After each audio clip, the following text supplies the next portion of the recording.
Panta á netinu eða með appinu og fylgstu með frá pöntun til afhendingar. Dominos. Ásta Birna, verður ekki að segja að þetta sé svona sögulegu sigur? Heyrðu, sögulegu sigur, jú, það var allavega komin tími og titil saman og djöðlar í ána að það tókst, sko, þetta skiptið. Var þetta ekki tiltölulega svona, ja, bara auðvelt hjá okkur?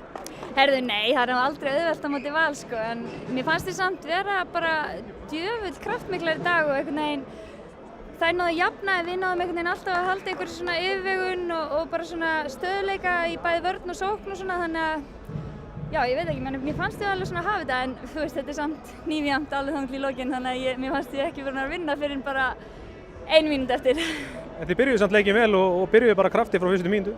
Já, algjörlega, svona eftir á að hyggja, þá var þetta bara mjög svona, bara góður sigur, ánægð með þetta. Þarna undir lokin, þú spilaði stórt hlutverk í lokakaflanum, hvernig fórst það því að labba alltaf gegnum vörnina svona auðvitað? Herðu, það þarf bara áræðni þegar það eru búin að taka allar skipturnar hérna út, þá verðum við hinnar bara að taka skarið og það bara heppnaðist þetta skiptið. Er eitthvað svona valdaskipti innan kvennahandboltans? Valur hefur nú svona einokað þetta í nokkur ár? Herðu, það er bara komin tími til að við framararnir og fleiri lið hérna stríðum aðeins, það er bara þarf að vera svona fjölbreytt nýjus, eða ekki? Og þið ætlaði að byggja á þessu og klára með fleiri titlum? Já, klárlega, bara koma sterkar inn í janúar. Takk hérlega. Takk. N1 er stoltur styrktaraðili N1 deildarinnar.